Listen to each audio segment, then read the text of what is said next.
नमस्कार दोस्तों, स्वागत है आप सभी का आपके अपने चैनल कॉम्प्लेक्स वार स्टडी हब पे।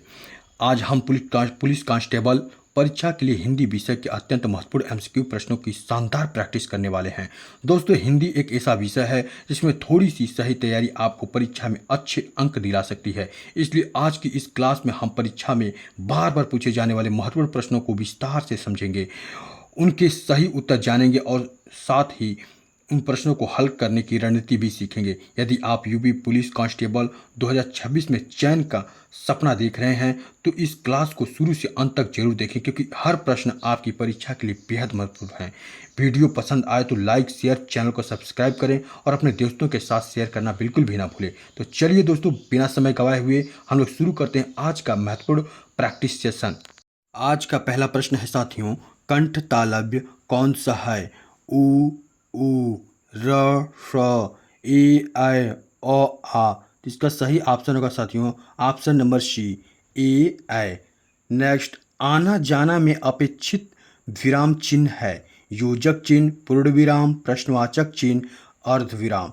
तो आना जाना, खाना पीना, माता पिता, ये से जब शब्द आए तो वहाँ पे योजक चिन्ह लगता है दोनों शब्दों के बीच में, यानी आना जाना के बीच में योजक चिन्ह लगेगा। ऑप्शन नंबर ए सही है।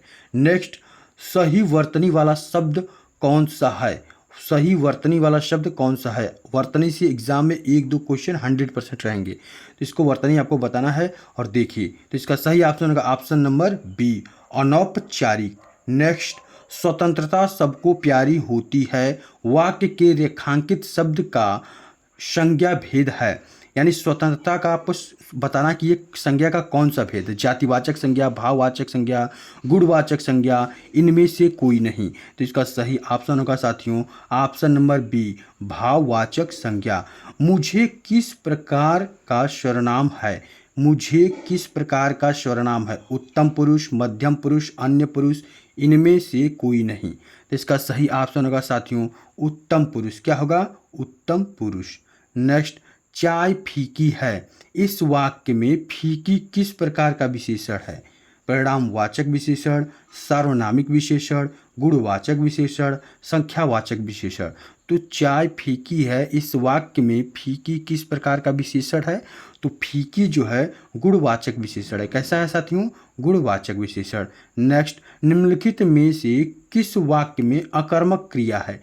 निम्नलिखित में से किस वाक्य में अकर्मक क्रिया है? पानी बरस रहा है, मैं गेहूं पिसवाता हूँ, श्याम निबंध लिखता है, राम मोहन को रुला रहा है।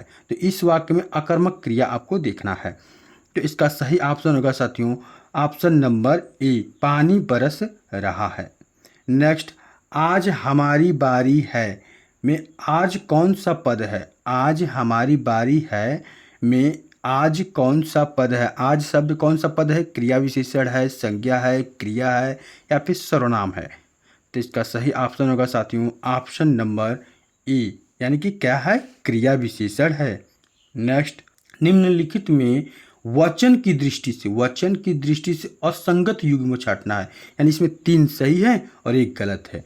सर्दी सर्दियाँ, बहन बहने, गुब्बारा गुब्बारे, झाड़ी झाड़ियों, यही गलत हो गया।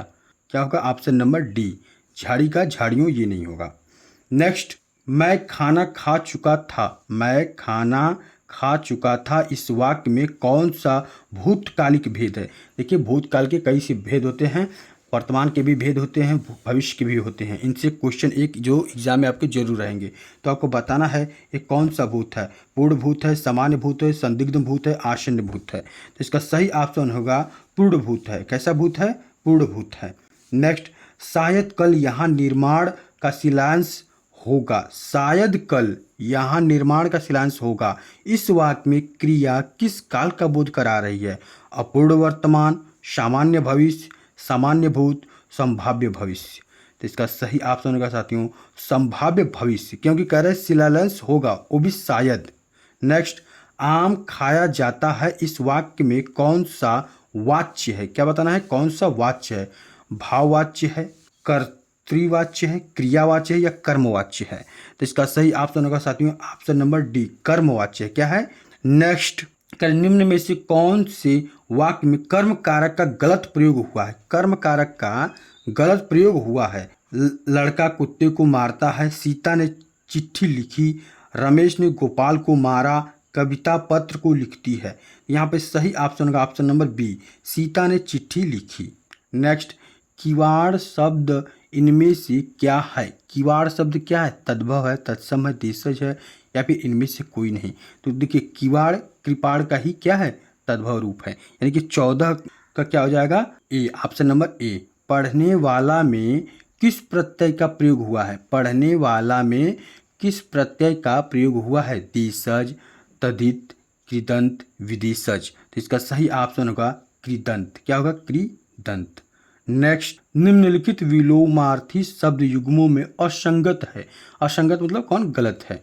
कुटिल, सहज, ज्योति, तम, जीवित, मृत्यु, ताप, शीत। देखिए जीवित का मृत्यु होता है, आप जानते हैं, मृत होता है, ताप का शीत होता है, ये भी जानते हैं, ज्योति का तम होता है, लेकिन कुटिल का सहज नहीं होता है। ऑप्शन नंबर ए इसका सही होगा। नेक्स्ट, निम्नलिखित में एक शब्द युग्म सरस्वती का पर्यायवाची नहीं है। निम्नलिखित में एक शब्द युग्म सरस्वती का पर्यायवाची नहीं है।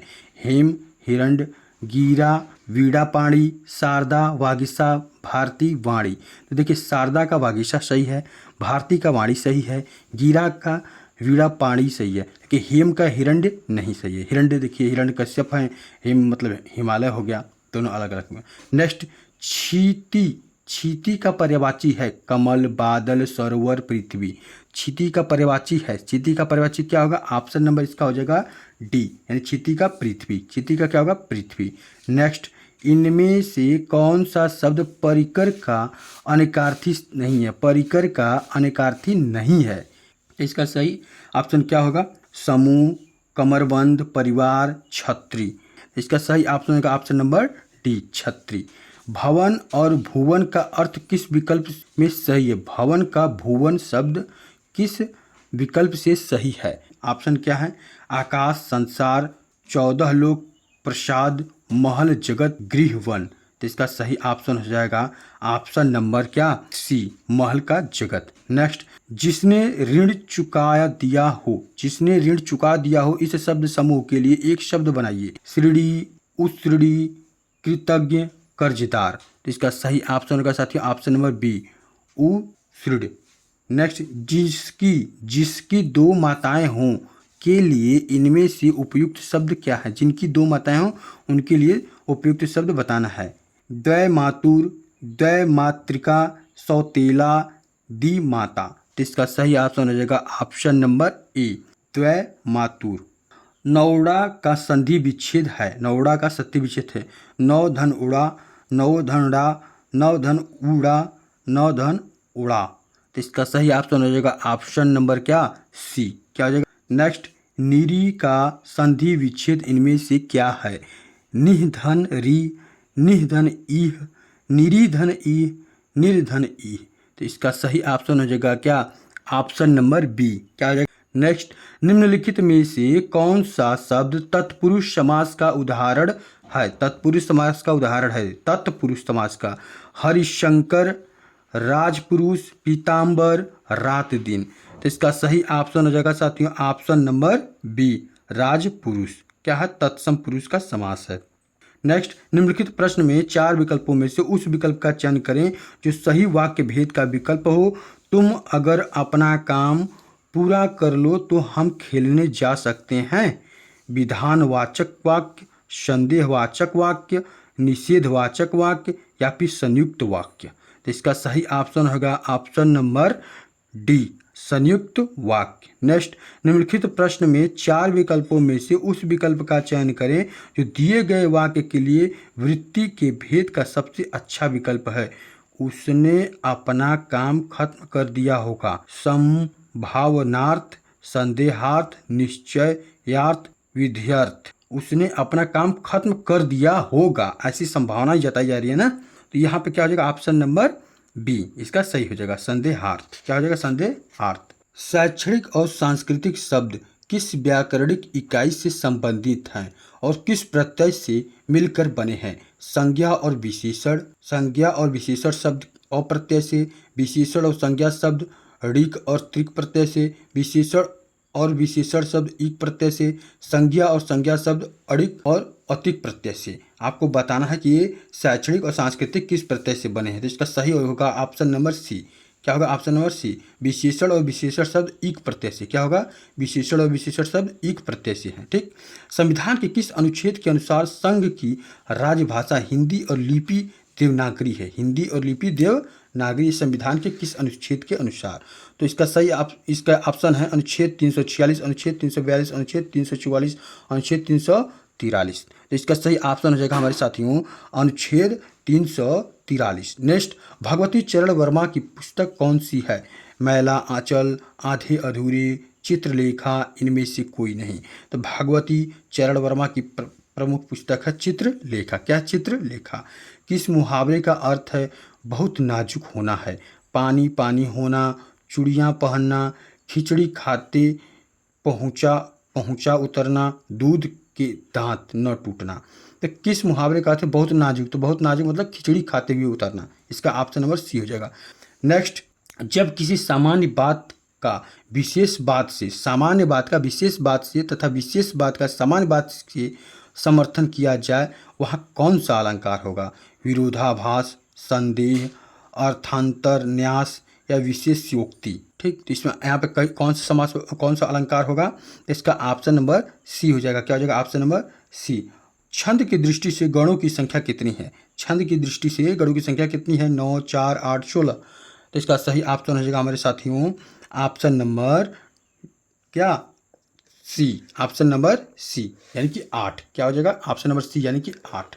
नेक्स्ट, निस दिन बरसत नैन हमारे, निस दिन बरसत नैन हमारे, इस पंक्ति में किस रस का वर्णन है। वीर रस, भयानक या फिर वात्सल्य या फिर श्रृंगार।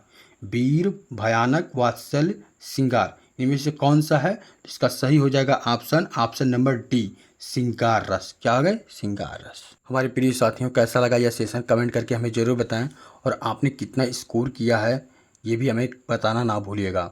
चैनल पे अगर नए हैं तो चैनल को लाइक सब्सक्राइब जरूर कर लीजिएगा। हम फिर मिलेंगे एक नए वीडियो में एक नए मॉडल पेपर के साथ। तब तक के लिए आप सभी को राधे राधे, जय हिंद।